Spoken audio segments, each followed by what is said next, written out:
तो अब तक हमने बात देखी कि मन के धर्म के रूप में जो है वो इसका स्वीकार आवश्यक है, भक्ति का स्वतंत्र धर्म के रूप में।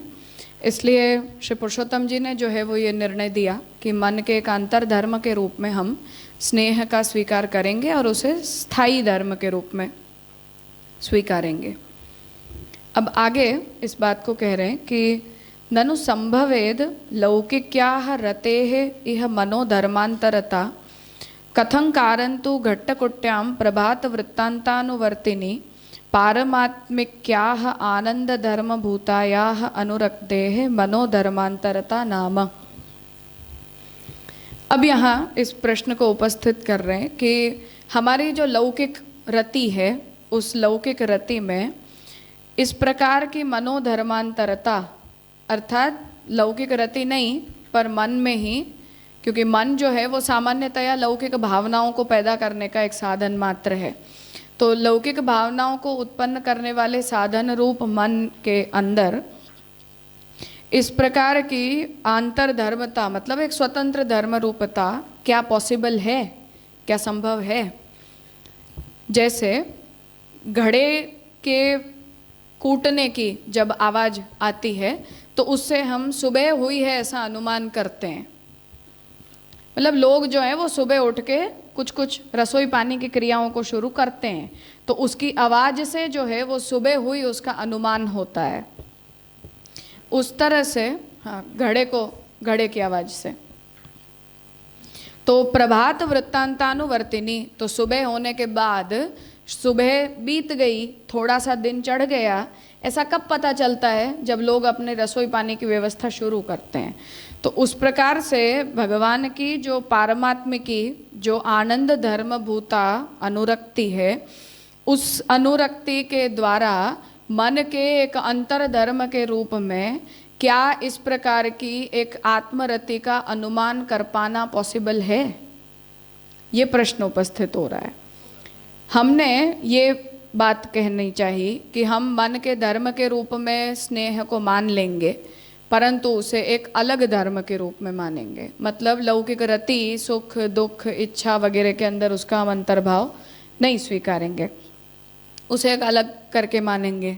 इस पर अब ये पूर्व पक्ष उपस्थित हो रहा है कि जैसे सुबह हो जाने के बाद थोड़ा सा जब दिन चढ़ जाता है तो घड़े की आवाज़ें जब शुरू होती हैं तो उसका मतलब है कि थोड़ा सा दिन चढ़ गया, तब जाकर हम घट संबंधी किसी भी प्रकार की क्रिया को प्रारंभ करते हैं तो उससे अनुमान हो जाता है कि थोड़ा सा दिन आगे बढ़ गया है। उस तरह से जो लौकिक रति है, हम मन के धर्म के रूप में मानो हमने स्नेह को मान लिया, परंतु उसका अनुमान तो हमें क्रिया के द्वारा होगा। जो भी रति हम प्रकट करेंगे अपने अंदर से उससे होगा। अब वो प्रकट होगी, उससे पारमात्म्य की आत्मरति का अनुमान आपको कैसे हो सकता है?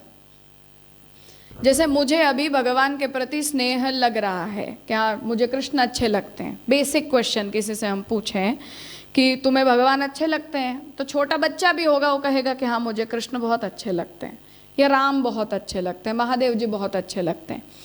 अब क्या उतनी क्रिया मात्र से या उतने जेस्चर मात्र से जो आपके मन के धर्म के रूप में अच्छा लग रहा है, मतलब आपने किसी न किसी भावनाओं को व्यक्त किया, क्या उतनी व्यक्त भावना मात्र से आपको पारमात्मिकी आत्मरति के अंश के रूप में स्थापित की हुई भक्ति का अनुमान हो पाएगा?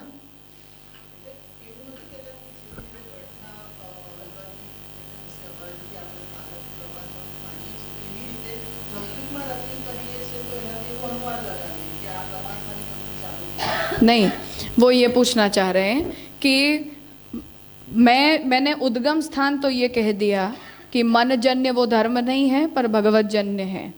पारमात्म्य के आत्मरति के अंश के रूप में जो स्नेह है, भक्ति है, वो हमें दी गई है, वो मेरे अंदर है, जो दिखाई नहीं देती है, प्रकट तो नहीं है, प्रत्यक्ष नहीं है उसका।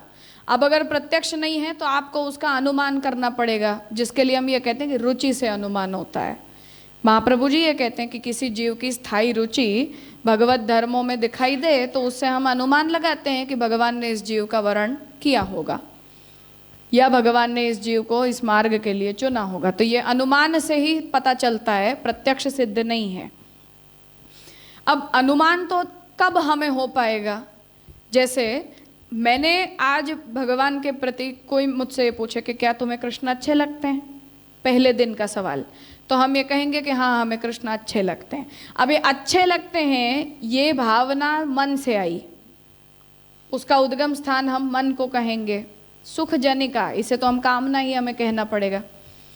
अब वो कामना जो हमने पैदा की है वो तो लौकिक रति की तरह, बहुत कुछ चीज़ें हमें अच्छी लगती हैं, घर भी अच्छा लगता है, माता पिता भी अच्छे लगते हैं, ऐसे हमें भगवान भी अच्छे लग गए। तो लौकिक प्रेम हमारा 50 जगह प्रकट होता है, उनमें से एक कृष्ण के प्रति भी प्रकट हो गया। अब उस लौकिक रति से जो मन जन्य धर्म है, जो दूसरी भी 50 जगह लगा हुआ है, अभी मुझे भगवान में दिखाई दे रहा है, उसके द्वारा परमात्मा जन्य आत्मरति का क्या अनुमान किसी जीव को हो पाएगा? ऐसा पूछना चाह रहे हैं। एग्जाम्पल का मतलब ये है कि वो तो एक स्पष्ट अनुमान है कि घड़े की आवाज आई तो हमें पता चल गया कि हाँ दिन चढ़ गया है। जैसे घर में हम सोए हैं, हम ठाकुर जी को कैसे जगाते हैं ट्रेडिशनली? बिलोने की आवाज से। घंटानाद तो द्वार खोलने के लिए किया जाता है। कीर्तन में हम ये कहते हैं ठाकुर जी किस आवाज को सुन के जगते हैं? जब यशोदा जी माखन मथते हैं, जब दही मथते हैं तो मथानी की जो आवाज़ आती है वो ठाकुर जी सुनते हैं। उसको सुनने से ठाकुर जी को पता चलता है कि अब मुझे भूख लगी, सुबह हुई, और भूख से ठाकुर जी जगते हैं, सुबह होने से नहीं जगते हैं।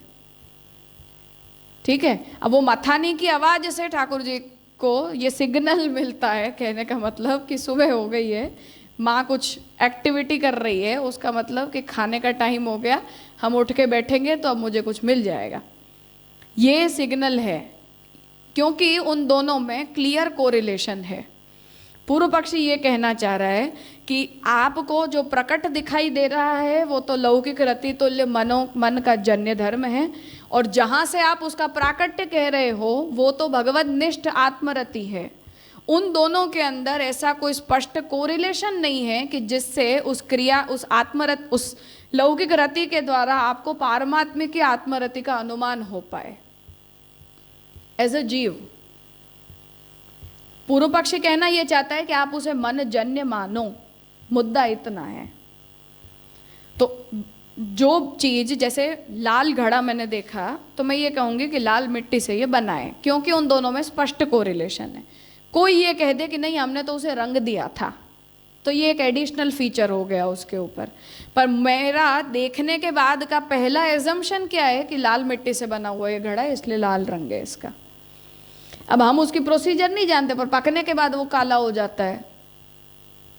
जब वो मट्टी है वो पक जाती है, उसे तपा दिया जाता है, तो फिर वो उसके अंदर हल्की सी कालाश आ जाती है। यहाँ अब ये पूछना चाह रहे हैं कि हमने उसका उद्गम ये बोल दिया कि वो जन्य तो होती है परमात्मा की आत्मरति से। अब मैं जब उसे एग्जीक्यूट करती हूँ जिस समय, तो एग्जीक्यूट तो लौकिक रति के 50 धर्मों के समान ही उसका एग्जीक्यूशन निकलता है। तो अभी मुझे मानो कृष्ण अच्छे लगते हैं। अब ये कृष्ण अच्छे लगने का जो वाक्यार्थ है वो आत्मरति से किसी जीव के लिए जुड़ेगा कैसे? आज मैं ये कैसे मान लूं कि अभी मुझे कृष्ण अच्छे लग रहे हैं तो मेरे अंदर पारमात्मा की आत्मरति के अंश रूपा जो भक्ति रही हुई है तज्जन्य ये धर्म है। तो मैं तो यही कहती हूँ कि मेरे मन में जो 50 प्रकार के स्नेह प्रकट होते हैं उनमें से एक स्नेह भगवान के प्रति भी प्रकट होता है। तो क्लियर कोरिलेशन तो उस स्नेह का मन जन्य धर्म से होता है। और ये तो इस तरह से कान पकड़ने की वाली बात हो गई कि आप उसे मन का धर्म नहीं कह के आत्मरति जन्य धर्म कहोगे।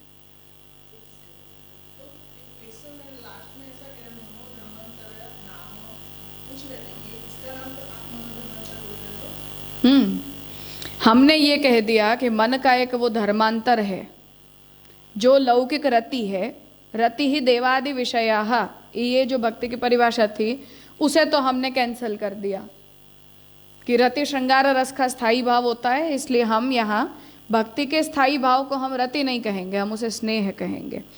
इसलिए अब हम ये कहेंगे कि लौकिक पदार्थों के प्रति स्नेह का स्वभाव एक अलग होता है, भगवान के प्रति स्नेह का स्वभाव एक अलग होता है। क्यों अलग होता है? क्योंकि दोनों के जन्य स्थान अलग अलग हैं। लौकिक स्नेह का जन्य स्थान मन होता है जो अस्थाई सोपाधिक होता है, और भगवान के प्रति जो स्नेह होता है उसका जन्य स्थान भगवान की आत्मरति होती है। अब जब उसका एग्जीक्यूशन मुझे दिखाई दे रहा है जिस समय, तब मुझे वो मन जन्य ही समझ में आता है एट फर्स्ट अंडरस्टैंडिंग, कि मैं माता पिता से जैसे प्रेम करती हूँ, बच्चों से प्रेम करती हूँ, ऐसे मुझे भगवान से भी किसी प्रकार का प्रेम है। तो जो लौकिक रति हमारे अंदर प्रकट होती है, वो लौकिक रति के साथ हमें मनजन्यता ही समझ में आती है। इसीलिए भगवान के प्रति भी अगर उस प्रकार का प्रेम हमारे हृदय में प्रकट होता है, हमारे मन से हमें फील होता है, तो उसे भी हम लौकिक प्रेम के प्रकारों के अंतर्गत ही हम काउंट कर पाते हैं। उसे एक इंडिपेंडेंट धर्म के रूप में सोचना, और वो इंडिपेंडेंट धर्म भी भगवद आत्मरति जन्य होना, इस बात का एक दूसरे से बहुत स्पष्ट कोरिलेशन अनुमान की दृष्टि से समझ में नहीं आता है, और प्रत्यक्ष उसका होता नहीं है। तो अनुभव वेद्यता आप उसकी कहाँ से लाओगे, ये पूछना चाह रहे हैं। या फिर आप ये कह दो कि वो भी शब्द प्रमाण से गम्य है, प्रत्यक्ष अनुमान को वहां ड्रॉप कर दो, तो होगी इसकी व्यवस्था।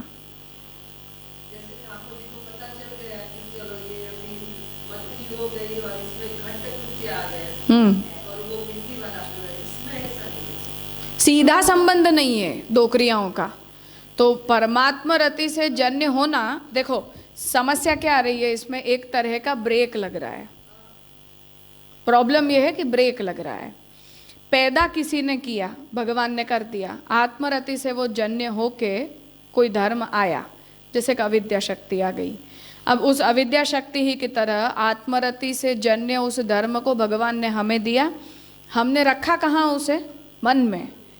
अब मन में रखा, मन में रखने के बावजूद भी हम ये कहें कि नहीं ये मन का नहीं है, ये तो आत्मरति का है, तो वहाँ जो बीच में वो लिंक जो जुड़ नहीं रही है, उस वजह से पूर्व पक्षी ये कह रहा है कि जीव को जब कृष्ण के प्रति किसी प्रकार के स्नेह की प्रारंभिक अनुभूति होगी तो वो उसे मनजन्य ही कहेगा, वो उसे भगवान की पारमात्म की रति से जन्य कैसे मान पाएगा? ये प्रॉब्लम है। अब अगर उसे नहीं हम मान पा रहे तो या तो आपकी जो भी अनुभूति है वो या तो आपको प्रत्यक्ष से समझ में आनी चाहिए या अनुमान से समझ में आनी चाहिए। उपमान अर्थापत्ति को हम मानते नहीं है तो उनको हम हटा दें तो शब्द से समझ में आनी चाहिए, प्रत्यक्ष से समझ में आएगी नहीं। अनुमान हम करने जाएंगे तो मनजन्यता ही हमें समझ में आएगी, परमात्मा की आत्मरति जन्यता कैसे हमें समझ में आएगी? फिर तीसरा पॉइंट है कि आप उसे शब्द गम्य कहो, कि शब्द से हमें वो समझ में आएगा, अनुमान से समझ में नहीं आएगा, तो इसकी व्यवस्था हो पाएगी। तो प्रॉब्लम बस जो हो रही है वो ये है, फिर से देख लो, ननु संभवेद लौकिक्याः रतेः इह मनोधर्मांतरता कथन कारन्तु। किस तरह से? तो क्या संभव है कि इस प्रकार की लौकिक रति में इस प्रकार की मनोधर्मांतरता कैसे हो सकती है? तो घट के कुटने की आवाज से प्रभात वृत्तांतानुवर्तिनी, मतलब सुबह होने के बाद की क्रियाएं हमें समझ में आती हैं। सुबह होती है, उसके बाद सब लोग क्या करते हैं? तो यही करते हैं। तो उस प्रकार से उसका साहचर्य हमें समझ में आता है। न्याय की भाषा में हम ये कहें तो पूर्व की जो क्रिया है वो अगली क्रिया के साथ साहचर्य संबंध से जुड़ी होनी चाहिए। ठीक है, तो उसमें तीन बातें न्याय कहता है। एक तो साहचर्य होना चाहिए, जैसे मैं ये बोलूं राम, 2-3 मिनट का ब्रेक लेने के बाद मैं अचानक बोलूं जा रहा है, तो साहचर्य नहीं है इसमें, तो अर्थ ज्ञान नहीं होता है। राम जा रहा है ऐसा जब हम बोलते हैं तो ज्ञान होता है। अब ये तो ऐसा हो गया कि पारमात्मा की आत्मरति तो भगवान जाने कब हमारे अंदर आ चुकी, कब? जब हमारा वर्ण हुआ उसी समय। अब हम इतने वर्षों के वर्षों भी नहीं, युगों की युगों बीत गए, अब तक हमारे अंदर वो पारमात्मा की रति कहीं ना कहीं पड़ी हुई है। अब हमारे अंदर अचानक से कृष्ण के प्रति प्रेम प्रकट हुआ और फिर कोई हमसे ये कहे कि युगों पहले आपके अंदर जो आत्मरति स्थापित की गई थी उसके कार्य के रूप में आप इस भक्ति को समझो, तो साहचर्य कहाँ है इन दोनों के अंदर? कंटिन्यूटी कहाँ है? या जो व्यक्ति है वो खुद अपना असेसमेंट कैसे करेगा कि कहाँ से ये आ रहा है भाव?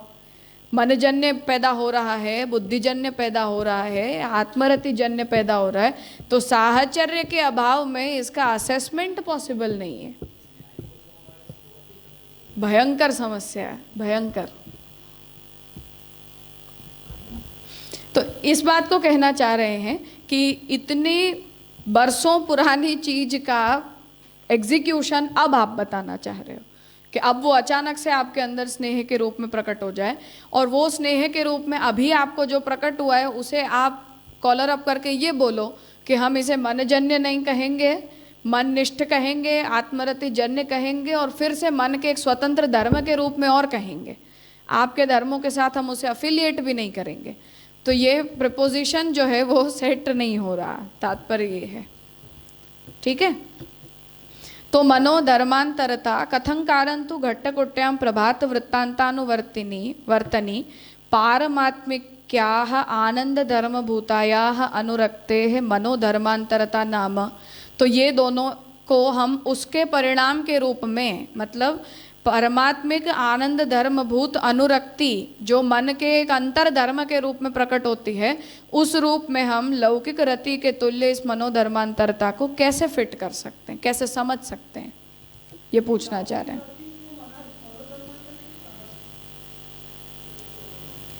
हम अगर स्नेह को एक स्वतंत्र धर्म कह रहे हैं तो स्नेह का जो लौकिक प्रकार है वो भी तो एक अलग टाइप हो गई ना। एक स्नेह होता है, स्नेह में भी हमने उसे दो पार्ट में बांट दिया।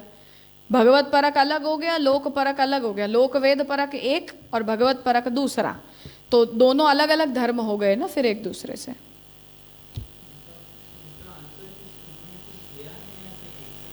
वो क्यों देंगे, हमारी जिम्मेदारी में आता है ना। हाँ, तो फिर अब ऐसे किसी को सामने बिठा के इसको इवेल्युएट करवाने बिठाएंगे तो हो सकता है दे पाए जवाब।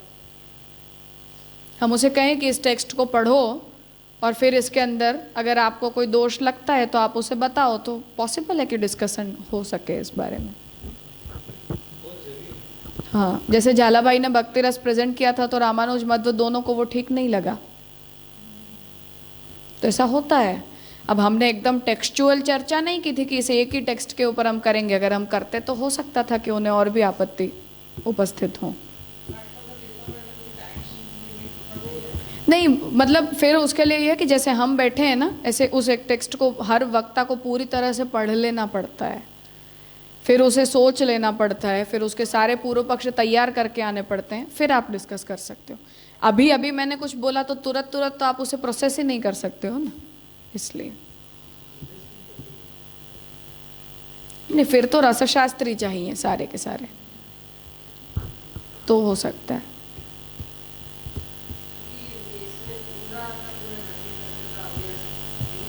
हाँ, डेफिनेटली सब्जेक्ट ही उसका है तो वही रिस्पॉन्ड करेंगे ना।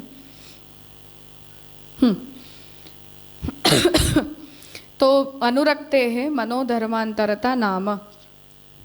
अब यहाँ ये कह रहे हैं कि इस प्रकार की मनोधर्मांतरता का जो स्वीकार है वो अब एक एक जो वर्ड है पुरुषोत्तम जी के, जैसे मन का धर्म, मन का अंतर धर्म, तो उन एक एक शब्दों के ऊपर श्यामकाका जी यहाँ विषय विस्तार कर रहे हैं, स्टाइल एक्सप्लेन कर रही हूँ मैं सिर्फ। तो अभी हमारे लिए डिस्कशन का सब्जेक्ट है कि मन का एक अंतर धर्म के रूप में हम इसे सिद्ध कर पाएंगे या नहीं कर पाएंगे, उसे यहाँ बता रहे हैं कि नूनम भागवती इयम इति विज्ञाय संतोष्टव्यम। तो कहते हैं कि ये सिद्धांत भागवत का कहा हुआ है, ऐसा ही कह के इस प्रश्न का उत्तर संतुष्ट करना पड़ेगा। तो वचन दे रहे हैं कि तथा ही मम एते मनसा यद्यद असौ अहम इति ब्रुवन् पुमान् गृह्णीयात् तद्राद्धं कर्म येन पुनर्भवः।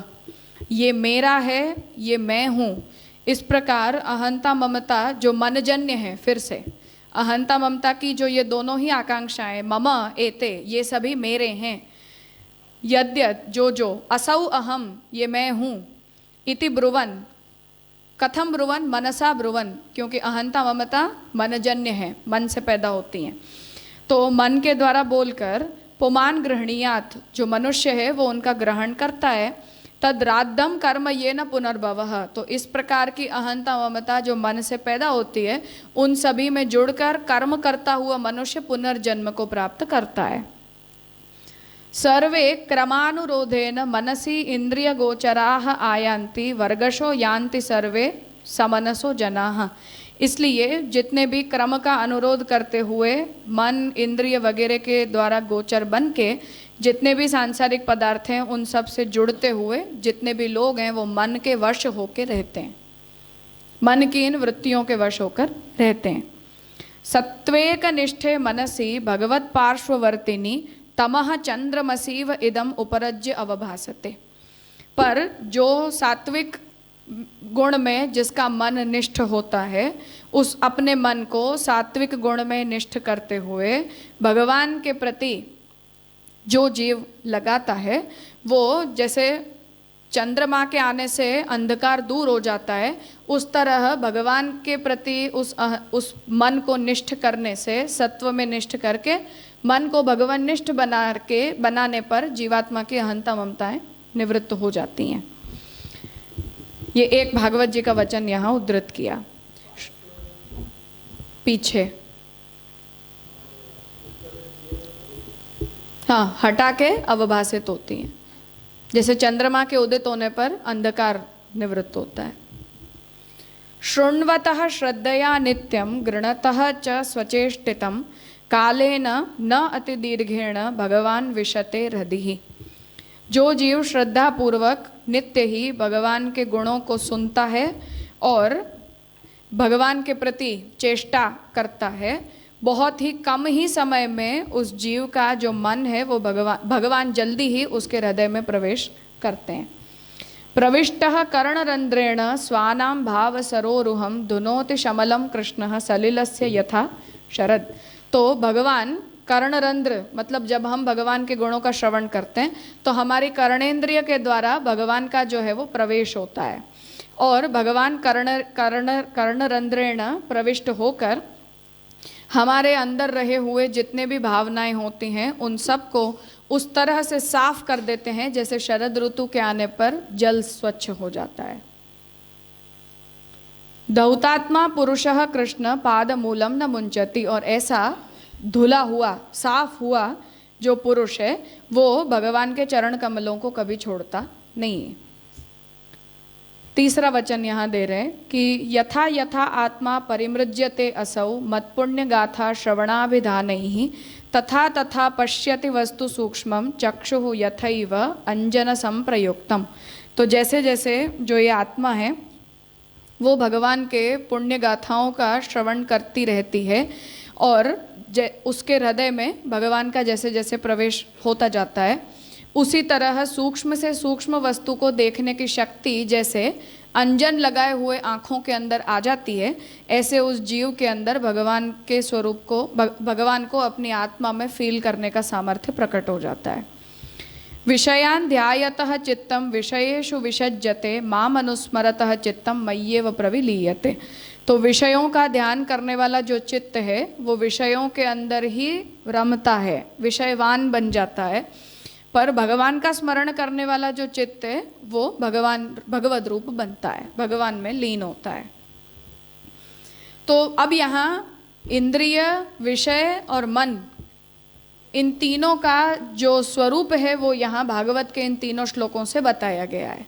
अर्थात श्रवण आदि की जो क्रियाएं हैं वो विषय बनती हैं, हमारी इंद्रियां उन विषयों को मतलब उन विषयों के द्वारा भगवान को ग्रहण करती हैं और फिर वो हमारे मन के द्वारा हमारी आत्मा तक जाती है। तो ये नवदा भक्ति के द्वारा चित्त के शुद्ध करने की जो प्रक्रिया या भगवान के हमारे अंदर प्रविष्ट होने की जो प्रक्रिया है उसे भागवत जी के इन तीनों श्लोकों के अंदर बताया गया है। हाँ हाँ, तो उस प्रक्रिया को अब यहाँ आगे श्याम काका जी समझा रहे हैं।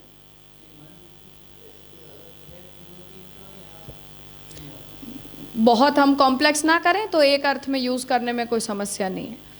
तो अब यहाँ जो ये 3 वचन उद्धृत किए उनका तात्पर्य ये है कि श्रवण, कीर्तन, स्मरण, पाद सेवन, अर्चन, वंदन आदि जो भी क्रियाएं हैं वो विषय रूप बनती हैं। हमारी सूक्ष्म स्थूल इंद्रियां उन विषयों के रूप में भगवान को ग्रहण करती हैं। उन विषयों के द्वारा, उन इंद्रियों के द्वार से भगवान का हमारे अंदर प्रवेश होता है, हमारे मन में प्रवेश होता है और फिर मन में रही हुई जितनी भी हमारी अशुद्धियां होती हैं, उन अशुद्धियों को अंतः प्रविष्ट हुए भगवान साफ करके आत्मा में स्थिर हो जाते हैं। मन, फिर मन से आत्मा पर्यंत। एग्जैक्टली जो प्रक्रिया निरोध लक्षण में महाप्रभु जी बताना चाह रहे हैं, या सिद्धांत मुक्तावली में, सिद्धांत रहस्य में महाप्रभु जी बता रहे हैं, वही प्रक्रिया यहाँ कही जा रही है। तो जो बात महाप्रभु जी ने गंगा जी के उदाहरण से कही कि गंगा जी के संपर्क में आने वाला हर जल गंगा तुल्य हो जाता है, उसी तरह भगवान के संपर्क में जो भी वस्तु आती हैं वो सारी शुद्ध हो के हम तक आती हैं, इसलिए उसके द्वारा हमारे अंदर निर्दोषता और ब्रह्मता संपादित होती है। अब वो महाप्रभु जी ने एक वाक्य में ये बात कह दी है, पर प्रक्रिया तो यही है कि वो तनुवित्तजा सेवा हम करते हैं, विषय के रूप में सेवा कथा से भगवान का हमारे साथ संग होता है, हमारी इंद्रियां विषय के रूप में भगवान को, भगवान के प्रसाद को ग्रहण करती हैं, वो इंद्रियां मन तक उसे पहुंचाती हैं, फिर इंद्रियां शुद्ध होती हैं, मन बुद्धि चित्त अहंकार शुद्ध होते हैं, आत्मा भगवदनिष्ठ बनती है और फिर सब कुछ शुद्ध होकर भगवान उसमें स्थिर हो जाते हैं। तो उस प्रक्रिया को यहाँ भागवत जी के जो 3 वचनों में कहा गया है उसे यहाँ श्याम काका जी ने उद्धृत किया है। अब उसका जो तात्पर्य है वो अब यहाँ आगे के पैराग्राफ में श्याम काका जी बता रहे हैं कि तथा ही स्वमहिम्नि प्रतिष्ठितः आत्मानंदः आत्मरतिः आत्मक्रीडो भगवान। तो इससे होता क्या है कि अपनी महिमा में, मतलब अपने स्वरूप में प्रतिष्ठित, आत्मा में आनंद करने वाले, आत्मरति का अनुभव करने वाले और अपने स्वरूप में ही क्रीड़ा करने वाले जो भगवान हैं, वो भजन परायणस्य, भगवान के भजन में परायण जो जीव है, तस्य श्रवणादि नवकैहि, वो भजन परायण जो जीव श्रवणादि 9 जो क्रियाएं हैं उन्हें जब करता है तो असकृत आवर्तित ही, असकृत मतलब बिना ब्रेक के, निरंतर कंटिन्यूअसली जो जीव है वो उन श्रवणादि नवक का जब आवर्तन करता है, उन्हें करते रहता है, तो आवर्तित ही महात्म्य ज्ञान रूपेण बुद्धौ, तो पहला महात्म्य ज्ञान के रूप में भगवान हमारी बुद्धि में प्रतिष्ठित होते हैं। प्रोसीजर यहाँ समझा रहे हैं। तो जो भगवान आत्मानंद रूप है, आत्मरति है, आत्मक्रीड है, ऐसे भगवान के भजन में परायण जो जीव अपनी साधना की शुरुआत श्रवण कीर्तन और स्मरण से करता है। तो श्रवण कीर्तन स्मरण के द्वारा जब भगवान के गुणों को, भगवान के स्वरूप को, लीला का जब वो असकृत आवर्तन करता है, निरंतर उनका कंटिन्यूएशन करता है, तो महात्म्य ज्ञान रूपेण बुद्धौ, तो सबसे पहले महात्म्य ज्ञान के रूप में भगवान बुद्धि में आकर जो है वो स्थिर होते हैं, बुद्धौ। तया दैन्य भावोपेते अहंकारे, नेक्स्ट जंक्चर क्या है कि ऐसा वो महात्म्य ज्ञान के रूप में भगवान बुद्धि में आकर स्थिर हो गए, बुद्धि का जो ज्ञान है वो महात्म्य ज्ञानाकार हुआ, तो बुद्धि में भगवान का प्रवेश महात्म्य ज्ञान रूप में होता है। उसके द्वारा दैन्य भाव की उत्पत्ति होती है कहाँ? अहंकार में। अर्थात जो अहंकार अब तक हमें अपने स्वरूप की अनुभूति करवाता था, वो अहंकार अब हमें मैं कृष्ण का दास हूँ, मैं कृष्ण का भक्त हूँ, इस प्रकार की अनुभूति करवाता है। तो पहला तो वो महात्म्य ज्ञान बुद्धि में स्थिर होता है, बुद्धि का सिग्नल अहंकार तक जाता है, उसका जो सिग्नल है वो परिणमित होता है दैन्य भाव की उत्पत्ति में। तो अहंकार जो है वो उस दैन्य भाव को प्राप्त करता है। तो तया दैन्य भावोपेते अहंकारे, दैन्य भाव को प्राप्त किया हुआ अहंकार में अहम भगवतो भगवान च मदीयो, मैं भगवान का हूँ, भगवान मेरे हैं, इति भक्त्यात्मका अहंकारेण, इस प्रकार का भक्त्यात्मक अहंकार बनता है। तो ये जो अहंकार है वो लौकिक या आत्मिक पारमात्मिक न होके भक्त्यात्मक बनता है कि मैं भक्त हूँ और भगवान मेरे हैं, जो बात हम ब्रह्म संबंध में पंचाक्षर मंत्र में बोलते हैं। तो इस प्रकार का भक्त्यात्मक अहंकार के द्वारा चित्ते भी आविष्टो भवति, और इस प्रकार का जो हमारा बुद्धि बनी, हमारा अहंकार भी बना, तो इन दोनों के द्वारा चित्त में भी भगवान आविष्ट होते हैं। अर्थात हमारी बुद्धि अब स्थिर हो जाती है कि हम कृष्ण की भक्ति करना चाहते हैं। डिसिसिवनेस जो होती है वो प्रविष्टो, निष्ठो, कुछ भी।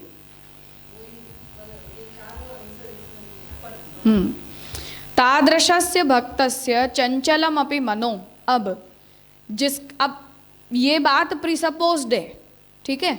जिसकी अब आगे बात करना चाह रहे हैं उनके लिए बुद्धिवृत्ति, उसका अहंकार और उसका चित्त, ये तीनों के विषय में जो स्वरूप बताया वो यहाँ प्रीसपोज्ड है, ठीक है। तो तादृशस्य भक्तस्य, तादृश प्रीसपोज करता है ऐसे भक्त का चंचलम अभी मनो, अगर उसका मन चंचल है भी, तो चंचल संकल्प विकल्पात्मक होता है तो नाचता कूदता रहता है, स्थिर नहीं रहता है। तो चंचलम अपि मनो भजन विधौ भगवत स्वरूपे च, तो ऐसा जो चंचल मन होता है वो भी भजन विधि में, मतलब भजन की प्रक्रिया में या साधन में, और भगवत स्वरूपे च, भगवान के स्वरूप में भी, तद इतर विषयकम स्वचांचल्यम परित्यज्य, तो ऐसा जो मन है वो चंचल होने के बावजूद भी भजन विधि के विषय में और भगवान के स्वरूप के विषय में, तद इतर विषय का मतलब भक्तेतर विषयकम, भक्ति से इतर विषयों में स्वचांचल्यम परित्यज्य, अपनी चंचलता को छोड़ के पुनः पुनः तत्रैव परिभ्रमत भवति, बार बार अगर वो घूमता भी रहेगा तो वहीं घूमेगा, उससे बाहर नहीं जाएगा। जैसे गाय को खूंटे से बांध दिया तो भले घूमती, पर वो खूंटे के दायरे से बाहर नहीं निकलेगी। हाँ, तो जो वो खूंटा है उससे बाहर घूम नहीं सकती है, खूंटे की जो मर्यादा है उतने में वो घूमती रहेगी। तो ऐसा जो मन है वो चंचल होने के बावजूद भी वो भक्ति के उस खूंटे को छोड़ के कहीं घूमेगा नहीं। पर कब? जब वो महात्म्य ज्ञान पूर्वक बुद्धि, अहंकार और चित्त तीनों स्थिर हो चुके हैं। तो अगर महात्म्य ज्ञान की कमी है या अहंकार ने वो भक्त्यात्मक अहंकार का स्वरूप ग्रहण नहीं किया, तब फिर मन का कोई भरोसा नहीं है। ये तो हम जैसों की बात चल रही है, व्यसन वालों की नहीं चल रही है, हम जैसों की बात चल रही है। कि हम जैसे अगर हम ये चाहते हो कि हमारे मन की जो चंचलता है वो इस प्रकार की कोई बहुत मेजर डिस्टर्बेंस ना खड़ा करे, तो हमारे लिए ये आवश्यक है कि हम उस बुद्धि को पहले महात्म्य ज्ञान से दृढ़ कर लें, जिससे हमारे अहंकार का एक स्वरूप निर्धारित हो जाए और हमारा जो चित्त है वो भी स्पष्ट हो जाए। और उन दोनों के, तीनों के क्लियर हो जाने के बाद फिर बुद्धि से कोई, मन के द्वारा कोई मेजर डिस्टर्बेंस क्रिएट नहीं हो पाएगा। हाँ हाँ, करनी पड़ेगी, हाँ करनी पड़ेगी।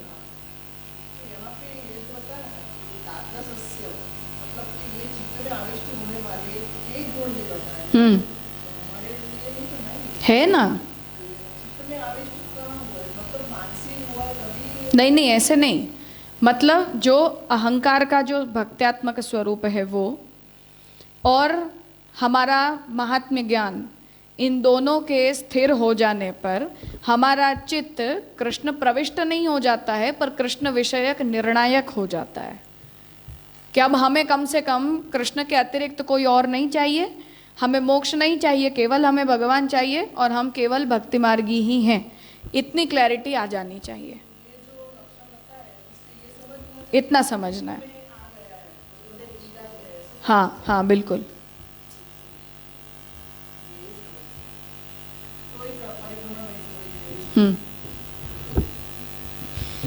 तो इस बात को कह रहे हैं कि वो हाँ, वो यहाँ जो ये बोला ना, तद इतर विषयकम स्वचांचल्यम परित्यज्य, सो वो उसको खुद को ये परित्यज्य करके भगवान की भजन विधि और भगवान के स्वरूप में निष्ठा बनाए रखनी है, वो उनका काम है या ये बाय डिफॉल्ट हो जाएगा? नहीं नहीं, अपना काम है, अपना काम है, अपना काम है। ओके।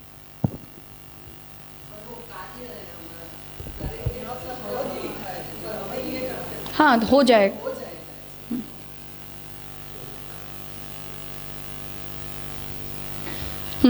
तदा भक्ति भाव स्थायी भूत्वा, तब जो भक्ति भाव है वो स्थायी होकर रसताम उपेति, और फिर वो जो भक्ति का भाव है वो स्थायी होकर रसरूपता को प्राप्त करेगा। इति सु उपपादितम, ये उपपादित किया। अतः मनोधर्मांतरमेव सह सोपि न क्षणिकः, इसलिए पुरुषोत्तम जी ये बात कह रहे हैं कि ये मन का धर्म है और वो क्षणिक नहीं है। तद विषयक संस्कारे माना भावात च स्थायी एव, तो भगवद विषयक संस्कार की कमी के अभाव के कारण वो स्थायी है। टू नेगेटिव मतलब पॉजिटिव, मतलब भगवद विषयक संस्कार के होने से वो स्थायी है। तो तात्पर्य ये है कि मन की जो प्रॉब्लम है वो कब क्रिएट हो सकती है, जब बुद्धि और चित्तवृत्ति भी कंट्रोल में ना हो। तो विषय, विषय से ऊपर इंद्रिय, इंद्रिय से ऊपर मन, मन से ऊपर बुद्धि, बुद्धि से ऊपर अहंकार और अहंकार से ऊपर चित्त, ये क्रोनोलॉजी है। तो आप मन अगर आप कंट्रोल में नहीं ला सकते हो, क्यों? क्योंकि उसका स्वभाव ही ऐसा है। तो अगर हम मन को कंट्रोल में नहीं ला सकते हैं तो बुद्धि और चित्त को कंट्रोल में ला दो तो मन अपने आप संतुलित हो जाएगा। इसलिए प्रोसीजर मन महात्म्य ज्ञान से शुरू की जा रही है कि सीधा मन को रोकने की कोशिश मत करो, क्योंकि वो रुकता नहीं है। तो पहले बुद्धि को स्थिर कर लो महात्म्य ज्ञान के द्वारा, उससे अहंकार अपना स्पष्ट हो जाएगा कि अब मैं तो कृष्ण का दास हूँ और मेरी कोई आइडेंटिटी नहीं है। तो अहंकार को क्लियर कर लो। अहंकार और बुद्धि दोनों के स्पष्ट हो जाने से चित्त में भले ही प्रवेश नहीं हो गया पर एक निर्णय हो जाता है। जैसे हम सब हैं, हम अपने आप को बहुत सिद्ध नहीं कहेंगे, पर कभी हमें ऐसा तो नहीं हो जाता कि कृष्ण के अलावा किसी और की हमें आकांक्षा हो गई, या भक्ति करते करते अचानक मुक्ति प्राप्त करने की हमें इच्छा हो गई। तो ऐसा इतना ज़्यादा फ्लक्चुएशन तो हमारी बुद्धि में नहीं आ जाता है। कब? जब ज्ञान के द्वारा वो बुद्धि स्थिर हो गई। अज्ञानी हो उसकी अलग बात है। तो वो प्रोसीजर यहाँ श्याम काका जी समझाना चाह रहे हैं। तो आप आज्ञा ये कर रहे हैं कि इसलिए पुरुषोत्तम जी जब ये कह रहे हैं कि मनोधर्मांतरम एवं, मन का एक अलग धर्म है ये, तो उसका तात्पर्य ये है कि वो भगवदनिष्ठ हो चुका है। इसलिए मन की जो चंचलता है वो भी उस खूंटे से बंधे हुए गाय की तरह घूमती रहेगी, पर उस खूंटे को तोड़ के उससे बाहर जाने की उसमें कैपेसिटी नहीं है। वो खूंटा चित्त का, बुद्धि का है।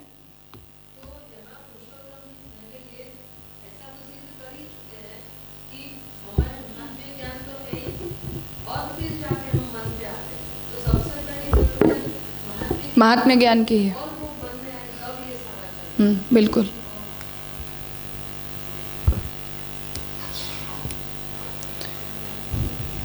उसे समझा रहे हैं आगे। इह लौकिकेषु विषयेषु मनसा बद्धस्य अनुरागस्य।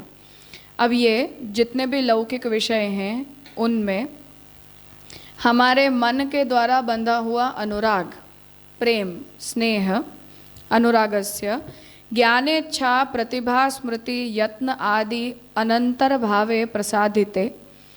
अब ये जो अनुराग है उसका ज्ञान, इच्छा, प्रतिभा, प्रतिभा मतलब बुद्धि, स्मृति, यत्न आदि में अनंतर भाव प्रसादित करने पर कैमुतिक न्यायेन भगवती मनसा बद्धायाः अनुरक्तेः अपि। तो कैमुतिक न्याय के द्वारा भगवान में मन के द्वारा बांधी हुई अनुरक्ति में भी केवल मनोबुद्धि अहंकार चित्त धर्मता दुरुपपादैव। अब यहाँ लौकिक विषयों, जो हमारा जो मन है वो लौकिक विषयों में बंधा हुआ हमारे मन का अनुराग, हाँ, तो हमारे मन का एक स्नेह ऐसा है जो लौकिक विषयों के साथ जुड़ा हुआ है। एक स्नेह को हमने दो टाइप में बांट दिया कि एक तो लौकिक स्नेह होता है और एक भगवत परक स्नेह होता है। तो लौकिक स्नेह जो है वो तो ये है कि जो सांसारिक वस्तुओं के साथ बंधा हुआ है, और हमारे मन का भी उतना टुकड़ा उस अनुराग के द्वारा सांसारिक विषयों के साथ बंधा हुआ है, एक पार्ट उसका ज्ञान, इच्छा, प्रतिभा, स्मृति, यत्न आदि में अनंतर भाव प्रसादित कर देने से, अर्थात ये जो सांसारिक स्नेह है, लौकिक विषयों में जुड़ा हुआ स्नेह, उसे हमें एक स्वतंत्र धर्म के रूप में सिद्ध नहीं करना। पुरुषोत्तम जी ये कहना चाह रहे हैं कि मैं जब अंतर धर्म कहना चाह रहा हूँ तो लौकिक स्नेह को अंतर धर्म नहीं कहना चाहता हूँ, केवल भगवत परक स्नेह को ही स्वतंत्र धर्म कहना चाहता हूँ। इसलिए लौकिक विषयों में जुड़ा हुआ जो स्नेह है उसे तो ज्ञान, इच्छा, प्रयत्न, प्रतिभा, स्मृति, ये जो मन के धर्म गिने हुए हैं, उनमें से किसी में भी लगा दो, हमें कोई मतलब नहीं है। समझ में आया तात्पर्य? लौकिक, उनके अंदर उनका अनंतर भाव करना, ऐसा नहीं, नेगेशन में नहीं होता है, उसमें जोड़ देना, उसी में काउंट कर लेना। नहीं नहीं, इससे जन्य दूसरा अंतर्भाव का मतलब इसी के अंदर काउंट कर लो, अनंतर भाव का मतलब कि इसके बाय प्रोडक्ट के रूप में काउंट कर लो। हाँ, तो अब यहाँ ये कहना चाह रहे हैं कि लौकिक विषयों में मन के द्वारा बंधा हुआ हमारा जो अनुराग है, उस स्नेह को, क्योंकि स्नेह तो वो भी है, जैसे माता पिता से मुझे स्नेह, अब वो स्नेह का जो धर्म है, उसे एक स्वतंत्र धर्म कहने का हमारा कोई आग्रह नहीं है। उस स्नेह को तो मन के दूसरे जो भी धर्म गिने गए हैं उनमें कहीं भी हम लगा सकते हैं, उससे हमें कोई मतलब नहीं है। तो अनंतर भावे प्रसादिते, अगर उसे ऐसा कर दिया जाता है, उसे ऐसा सिद्ध कर देते हैं, हम अंतर्भाव मान लेते हैं, तो कैमुतिक न्याय के द्वारा, कैमुतिक न्याय तो स्पष्ट है, हमारे अंदर ही और हमें पता ना हो, चश्मा पहन के हम चश्मा ढूंढ रहे हैं, फिर हमें आश्चर्य फील होता कि अरे यही तो था, उस तरह से। तो कैमुतिक न्याय न भगवती मनसा बद्धायाः अनुरक्तेः अपि, अब वो कैमुतिक न्याय से वो स्नेह के प्रति जो भी धर्म गए, अब उसकी आपत्ति यहाँ भी आ रही थी, जो पूर्व पक्षी पूछना चाह रहा था। तो कह रहे हैं कि कैमुतिक न्याय से भगवान के प्रति हमारे मन से बंधी हुई जो अनुरक्ति है, वो भी स्नेह का एक प्रकार है, पर वो स्नेह लौकिक में न होके भगवान में जुड़ा हुआ है। तो भगवती मनसा बद्धायाः अनुरक्तेः अपि, भगवान में बंधे हुई अनुरक्ति जो मन से पैदा हुई है, उसमें भी केवल मनोबुद्धि अहंकार चित्त धर्मता दुरुपपादैव, तो उसमें हम ये नहीं कह सकते कि वो स्नेह मन बुद्धि चित्त अहंकार और के धर्मों से सर्वथा व्यतिरिक्त है।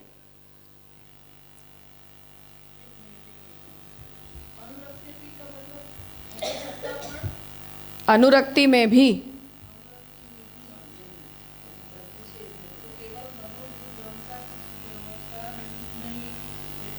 उसे हम, जैसे सांसारिक विषयों में लगा हुआ हमारा जो प्रेम है, उस प्रेम को हम मन के धर्मों के अंतर्गत काउंट कर ले रहे हैं और उससे हमें कोई आपत्ति भी नहीं है। उसी तरह से भगवान में लगी हुई जो हमारी अनुरक्ति है, उस अनुरक्ति के विषय में भी मन बुद्धि चित्त और अहंकार की इंटरफियरेंस को हम नेगेट नहीं कर सकते। अर्थात हम ये नहीं कह सकते कि मन बुद्धि चित्त और अहंकार से भगवत परक स्नेह को कोई लेन देन नहीं है, ऐसा हम नहीं कह सकते हैं। हाँ, मतलब इसे भी हम काउंट भले हम ना करें, हम ये कह दें कि आपके 27 में हमारा 28वां है, ऐसा आप कह सकते हो, परंतु हमारे स्नेह को, भगवान के परक हमारे स्नेह को मन बुद्धि चित्त और अहंकार से कोई लेन देन नहीं है, ऐसा आप नहीं कह सकते हो। उसे आप डिफाइन अलग तरह से जरूर कर सकते हो, उसे कंपार्टमेंट बना सकते हो, पर उनसे आप अलग नहीं कर सकते, उनके धर्मों से हम उसे अलग नहीं कर सकते। मतलब मन का जो धर्म है वो इस स्नेह में दिखाई देगा ही देगा, बुद्धि का जो धर्म है वो भी इस स्नेह में दिखाई देगा ही देगा, बिकॉज ऑफ एसोसिएशन। जैसे हम ये कहते हैं कि अंतर्यामी के अंदर भी जीवात्मा के साथ रहने के कारण उस प्रकार का धर्म प्रकट हो जाता है कि वो अपने आनंद को रिवील नहीं कर सकता है। सर्वनिर्णय में जो महाप्रभु जी आज्ञा कर रहे हैं कि अंतर्यामी जो है वो इतने युगों से जीवात्मा के साथ रहता है, इसलिए वो जीवात्मा के साथ रहते रहते अपने मूल आनंद को प्रकट नहीं कर पाता है, वो बंध जाता है। जैसे जीवात्मा बंध जाती है और अपना चैतन्य प्रकट नहीं कर पाती खुल के, तो उसी तरह से ये जो हमारे मन में रहा हुआ जो हमारा भगवत परक स्नेह है, वो लौकिक स्नेह से अलग है, अवश्य अलग है, परंतु उस अनुरक्ति के अंदर भी हम मन बुद्धि चित्त और अहंकार के इंटरफेरेंस को कैंसिल नहीं कर सकते हैं। कुछ ना कुछ तो उसका प्रभाव उसमें पड़ेगा ही पड़ेगा। पूरा नहीं हुआ है, कंक्लूजन पर हम नहीं आए, धीरज रख लो। इस वाक्य का तात्पर्य इतना है, मतलब इम्पॉसिबल है।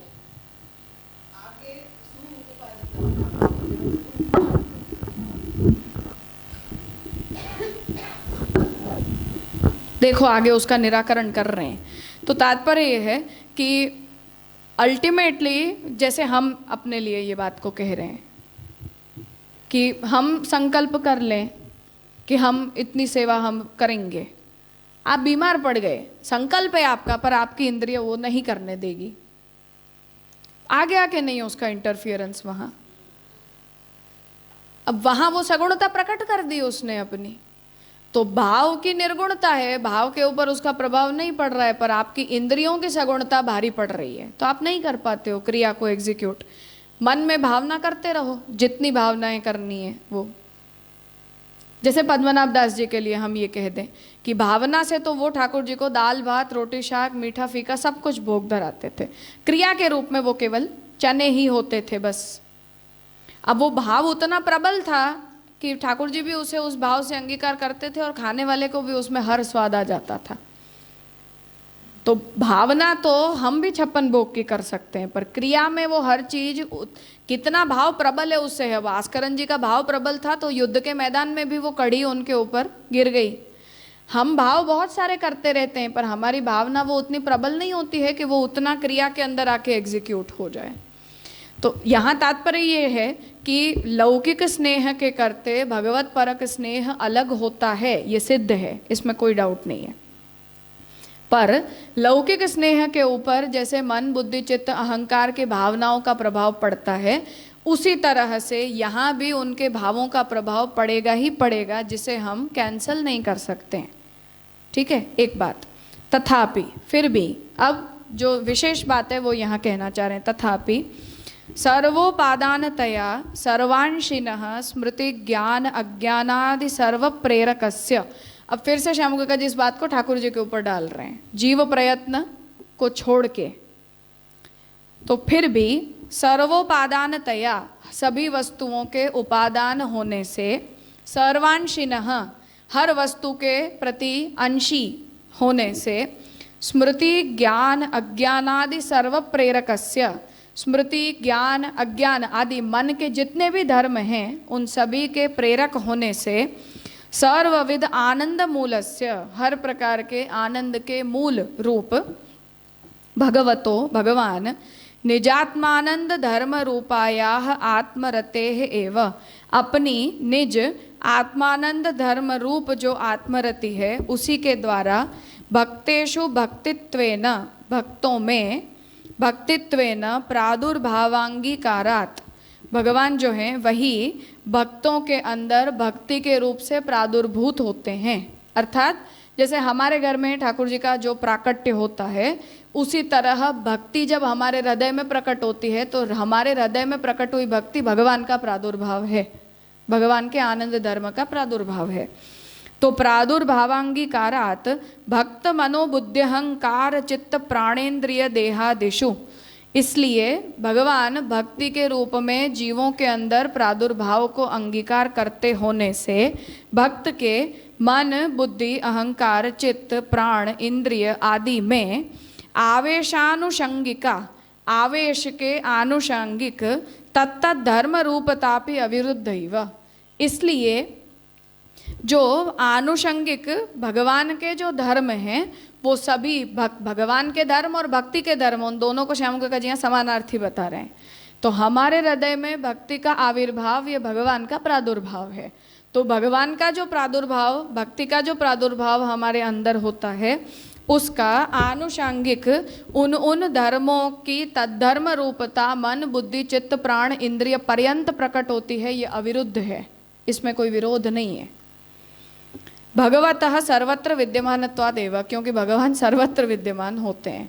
अब तात्पर्य ये है, फिर से जो बात हम आत्मरति भक्ति को लेकर कह रहे थे कि भक्ति को अगर हम जन्य मानते हैं तो आपत्ति आती है, निष्ठ मानते हैं तो आपत्ति नहीं आती है।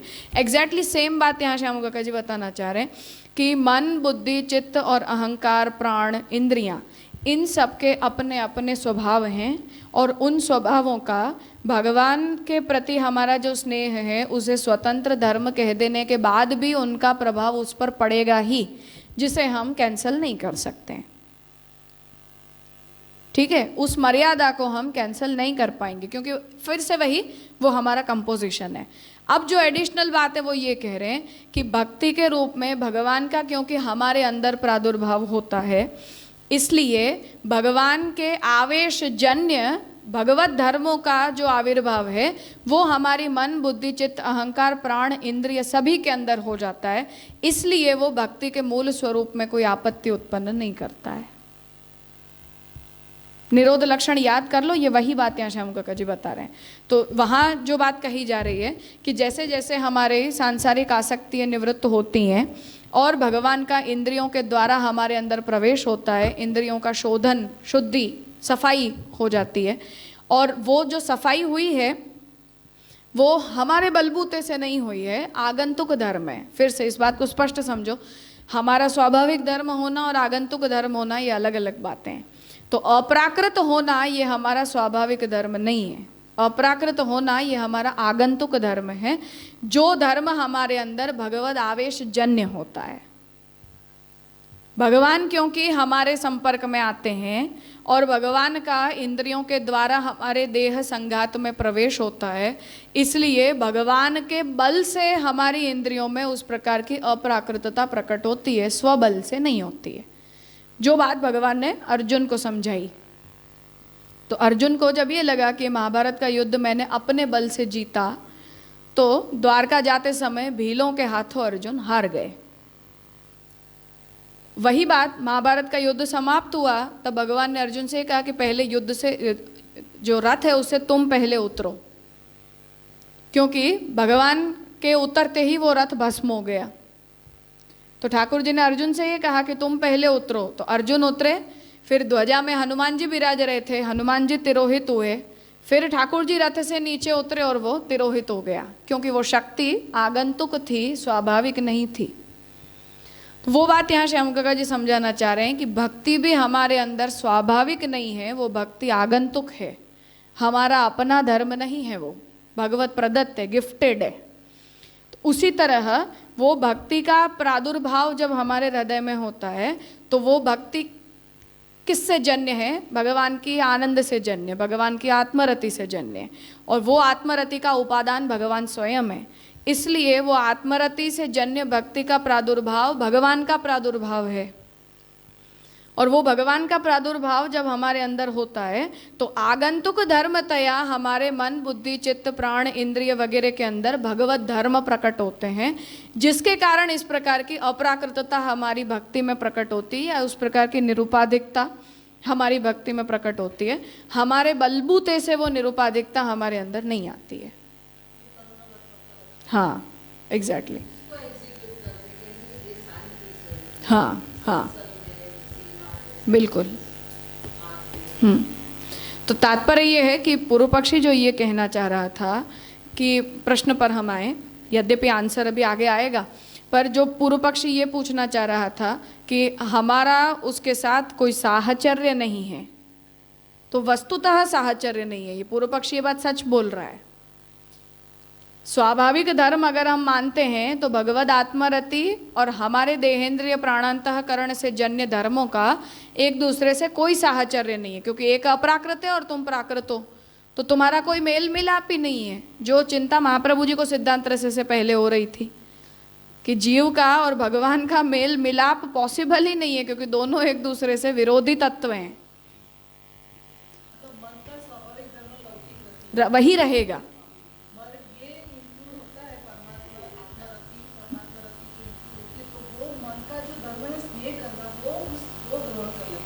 हाँ, और वो मन के अंदर उस प्रकार के धर्म को ग्रहण करने की शक्ति इसलिए आती है क्योंकि भगवत प्रादुर्भाव जन्य भगवत धर्मों का आवेश मन के अंदर होता है।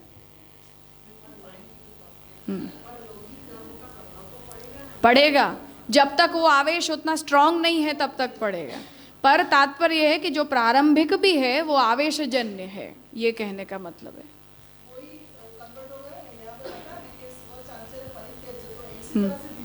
धीरे धीरे होगा, वो प्रक्रिया अभी आगे बताएंगे। पर तात्पर्य ये है कि इसीलिए जो पूर्व पक्षी ये कह रहा है कि इन दोनों में साहचर्य नहीं है, वो बात सच है, वस्तुतः साहचर्य नहीं है।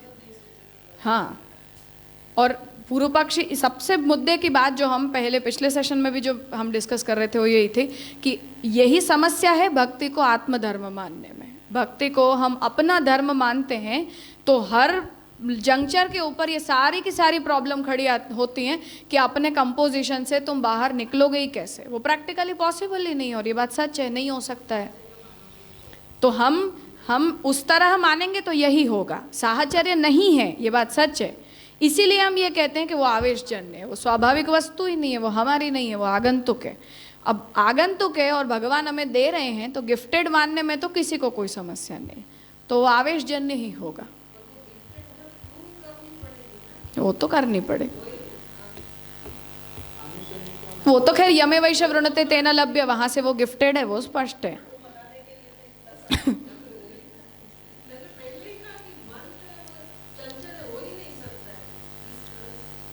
इसीलिए कह रहे हैं कि सच में नहीं हो सकता है, तुम्हारे मन के बस की नहीं है, हमारी बुद्धि के बस की नहीं है, प्राण अहंकार इंद्रिय किसी के बस की नहीं है, ये वो नहीं कर सकते हैं। पर आगंतुक हो तो कर सकते हैं, कोई तुम्हें दे दे तो कर सकते हैं, तो भगवान देते हैं तो हम कर लेते हैं, ये कहना चाह रहे हैं। बिल्कुल, डेफिनेटली। मैं इसीलिए कह रही हूँ कि ये मर्यादा और पुष्टि शब्द कितने बड़े हैं, हम कितना मजाक में लेते हैं। एक जोक बताऊँ, अभी एक शादी अटेंड की थी मैंने गौड़ीय वैष्णव की, उसने, मैं गई थी तो मेरे लिए रसोई बनाने के लिए एक पुष्टिमार्गीय भीतरिये को बुलाया था, जिसने पुष्टिमार्गीय किसी हवेली में काम किया होगा। अब मैं दूधगर बना हुआ था, मैं लेने के लिए गई, रसोई अलग थी, मैंने खाया। वो मुझसे बोलता है कि मैं तो आपको देखते ही पहचान गो, यहाँ तो सबरे मर्यादाएं हैं कि आप ही पुष्टि हो। अब मैं पूरे टाइम ये बात सोच रही थी कि एक नौकर जो केवल भीतरिये का काम करता है, उसे भी मर्यादा और पुष्टि का कितना नशा चढ़ा हुआ है। मतलब हम उस बाइफर्केशन के अलावा हम अपने संप्रदाय के बारे में कुछ समझते ही नहीं है, कुछ सोचते ही नहीं और कुछ बोलते ही नहीं। वो भीतरिया है जिसने किसी हवेली में जाके सिर्फ रसोई बनाने का काम किया है, वो भी आके मेरे पास 10 लोग और बैठे थे, सबके सामने मुझे ये बोल गया कि एक आप ही तो पुष्टि हो, बाकी तो यहाँ सबरे मर्यादा है, मैं तो आपको देखते ही पहचान गो। मैं ये सोच रही थी कि भाई तुम्हें पुष्टि और मर्यादा शब्द की परिभाषा का भी कोई अंदाजा नहीं दूर दूर तक, और अचानक से एक नौकर होके, एक रसोई बनाने वाले व्यक्ति होके भी केवल इस माहौल से इतना नशा चढ़ जाता है कि हर चीज़ को पुष्टि और मर्यादा में बाइफरकेट करने के अलावा हम और कुछ कर ही नहीं सकते। पर तात्पर्य यह है कि वो पुष्टि मर्यादा कितनी बड़ी चीज़ है, हम मजाक समझते हैं। अब इतने 4-4 सेशन से हम सोच रहे हैं, फिर भी ये क्लैरिटी नहीं आती है कि क्या मर्यादा है क्या पुष्टि है। मैं वही कह रही हूँ कि वो हमारे मार्ग में ऐसे नस नस में घुसी हुई चीज़ है कि एक नौकर आके भी इतनी बात बोल जाता है। तुम रसोईया हो, तुम्हारा और कोई काम नहीं है, फिर भी तुम्हें पुष्टि और मर्यादा की कॉलर अप कितनी है। हम पुष्टि वाले कॉलर अप हैं और तुम सबरे जो हो, मतलब गौड़ी हो, ये हो, जो भी वैष्णव हो, तुम सब लोग जो है वो मर्यादा हो, बस उसका वो कॉलर डाउन ही नहीं होता है कभी। माहौल की मैं बात कर रही हूँ कि लेन न देन हमें, गीता जी भी मर्यादा हो जाती हैं, दशम स्कंद के अलावा पूरी भागवत भी मर्यादा हो जाती है। बेचारे वेद की तो कोई गति नहीं है दूर दूर तक। फिर महाप्रभु जी बोले ना, कृष्ण वाक्यानुसारेण गीता जी कहते नहीं, पर नहीं, वो कृष्ण वाक्य तो हमारे लिए मर्यादा है। किसी दिन ठाकुर जी भी मर्यादा हो जाते हैं हमारे लिए। नहीं, हो ही जाते हैं ना, ये हो ही जाते हैं, हो ही जाते हैं।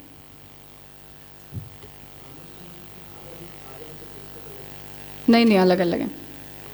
आवेशानुषंगिका, आवेश से आनुषंगिक, आवेश से पैदा होने वाले और साथ आने वाले। आनुषंगिक का मतलब वैसे होता है साथ रहने वाला, नहीं, साथ में होने वाला।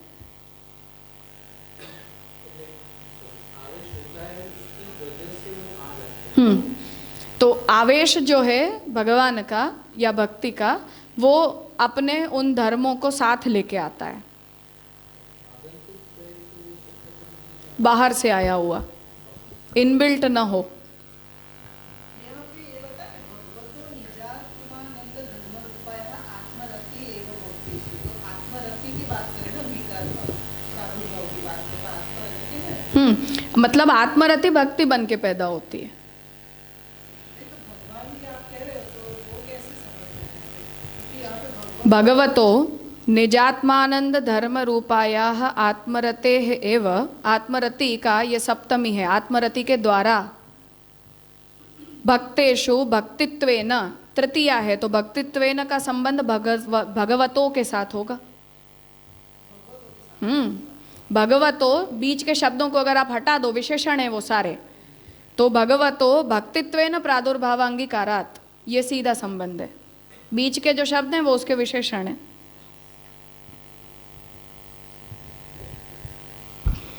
तो वो दोनों जो विशेषण है वो इसलिए लगाए हैं कि भगवान, जैसे हम ये कहें कि ज्ञान के द्वारा व्यास बने या वीर्य के द्वारा परशुराम बने, उस तरह भक्ति के द्वारा हमारे अंदर आए, ऐसा तात्पर्य है। तो प्रादुर्भावांगीकारात् भक्त मनो बुद्ध्यहंकार चित्त प्राणेन्द्रिय देहादिषु आवेशानुषंगिका तत्त। एक मिनट, तो ये पूरे तथापि से लेके विद्यमानतेव, तो उसमें से खाली मुख्य शब्द चुने तो भगवतो भक्तित्वेन, हाँ, आवेशानुषंगिका तत्त धर्म रूपतापि अविरुद्धैव, बस इतना अर्थ इतना है। बीच के जो हैं वो विशेषण है सारे। तो तथापि फिर भी सर्वोपादानतया, सभी के उपादानतया, अर्थात अगर विशेष न भी हो तो भी मन बुद्धि आदि जन्य इनडायरेक्टली भगवान से ही पैदा होते हैं। तो सर्वोपादानतया सर्वांशिनः, सभी के अंशी रूप से, स्मृति ज्ञान अज्ञानादि सर्व प्रेरकस्य, तो बुद्धि प्रेरकस्य, बुद्धि प्रेरक कृष्णस्य पादपद्मं प्रसीदतु, तो हर व्यक्ति को मन में बुद्धि में जो भी भावनाएं प्रकट होती हैं अंततः उसके प्रेरक तो भगवान नहीं होते हैं। उस तरह तो महाप्रभु जी कार्य वहां बुद्धि का कर रहे हैं ना, इसलिए तो स्मृति ज्ञान अज्ञान आदि, आदि से मन के सब धर्म कहने का अर्थ है आदि, सर्व प्रेरकस्य सर्वविध आनंद मूलस्य भगवतो निज आत्मानंद धर्म रूपायाः, अपनी आत्मानंद धर्म रूप आत्मरतेः एव, आत्मरति के द्वारा ही, भक्तेषु भक्तों में, भक्तित्वेन भक्ति के रूप में, प्रादुर्भावांगीकारात् प्रादुर्भाव को अंगीकार करते होने से, भक्त मनोबुद्धि अहंकार चित्त प्राणेन्द्रिय देहादिषु, भक्त के मन बुद्धि अहंकार चित्त प्राण इंद्रिय देह आदि में, आवेशानुषंगिका, आवेश के आनुषंगिक, आवेश के साथ आने वाले, आनुषंगिक मतलब साथ आने वाले, एसोसिएटेड, आवेशानुषंगिका तत्तत् धर्म रूपतापि, कस्य धर्म रूपता, मनोबुद्धि अहंकार प्राण देहेन्द्रियादिषु, तो उन सब की धर्म रूपता भी अविरुद्धैव, बिना विरोध की है, इसमें किसी बात का विरोध नहीं है। क्यों? फिर से तर्क दे रहे हैं, भगवतः सर्वत्र विद्यमानत्वात् एव, क्योंकि भगवान तो सर्वत्र विद्यमान ही होते हैं। तो हमारी मन में भी भगवान रहते हैं, बुद्धि में भी रहते हैं, चित्त अहंकार देह प्राण इंद्रिय पर्यंत भगवान रहते हैं। इसलिए उन सब में भगवान के आवेश से जन्य जो धर्म है वो आनुषंगिक धर्मतया हमारी देह संघात को प्राप्त होते हैं, जिस वजह से लौकिक रति को पैदा करने वाले मन में भी आगंतुक धर्मतया अलौकिक स्नेह करने का सामर्थ्य प्रकट होता है। ये तात्पर्य है।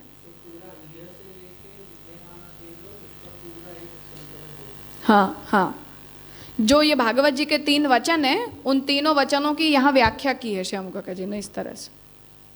भगवान जो इन तीनों वचनों में कहना चाह रहे हैं, उन तीनों की संगति से अगर हम अर्थ लेते हैं तो ये अर्थ निकलेगा। इसलिए पूर्व पक्षी जो ये बात पूछना चाह रहा था कि उनमें साहचर्य नहीं है, तो कहते हैं कि वस्तुतः साहचर्य नहीं है, पर हम जब मन का धर्म कहते हैं तो मन के धर्म में आप एक बात इतनी और जोड़ दो, भगवद आवेश जन्य मन का धर्म,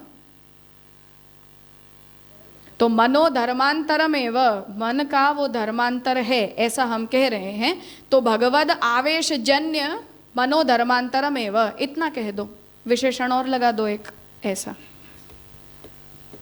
तो लौकिक मनस्य धर्मांतरम नास्ति, लौकिक मन का वो धर्मांतर नहीं है, भगवद आवेश जन्य मन का वो धर्मांतर है, ऐसा कह दो, तब कोई समस्या नहीं बचे। फिर उसमें साहचर्य की भी कोई प्रॉब्लम नहीं है, फिर तो अनुमान से स्पष्ट है। तद उक्तम, इस बात को सुबोधिनी में महाप्रभु जी के जो वचन है उससे श्याम काका जी स्पष्ट कर रहे हैं कि चित्ते भगवत प्रेम संपादनीयम, चित्त में भगवान के प्रति प्रेम का संपादन करना है। ततः प्रेम संवलितम चित्तम, उससे, उसके बाद प्रेम से संवलित मतलब प्रेम धारण किया हुआ, प्रेम प्राप्त किया हुआ जो चित्त है वो सर्वत्र विद्यमानम भगवंतम विषयी करिष्यति, ऐसा प्रेम संवलित जो हमारा चित्त है वो सर्वत्र विद्यमान, हर स्थान पर रहे हुए भगवान को विषय बना लेता है, बना लेगा भविष्य में, सर्वात्म भाव। तो भगवंतम विषयी करिष्यति, यथा, उसके लिए उदाहरण देने, जैसे रसन इंद्रिय सहिता जिह्वा द्रव्येषु विद्यमानान रसान स्वयमेव गृह्णाति, जैसे हमारी जो रसन इंद्रिय है, रसन इंद्रिय को अगर हम कहें तो हमारे अंदर रिलीज होने वाले जो एंजाइम्स हैं, वो ग्लैंड्स, जो टेस्ट ग्लैंड्स होते हैं हमारे जीभ में, तो उसके ऊपर जो वो द्रवित होता है, पानी के जैसे जो फ्लो होते हैं, तो उस रसनेन्द्रिय सहिता जिह्वा, तो जिह्वा के ऊपर जब वो रसन इंद्रिय लगी हुई हैं, टेस्ट ग्लैंड्स जब उसके अंदर जागृत हैं, तो द्रव्य में रहे हुए जितने भी रस हैं उन सभी को वो रसन इंद्रिय खुद ग्रहण कर लेती है। ठीक है, तो चारों तरफ से वो हमें मीठा है, खट्टा है, पक्का है, जो भी है उसका स्वाद हमारे मुंह में रही हुई जो रसन इंद्रिय है वो जिह्वा के ऊपर रह के ले लेती है।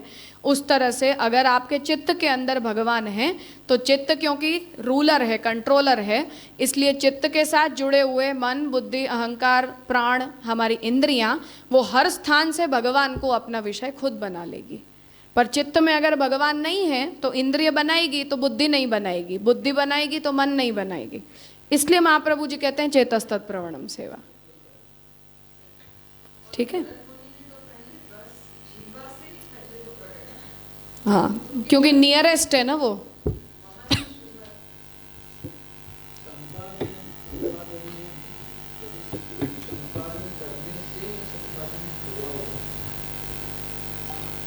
संपादन करना,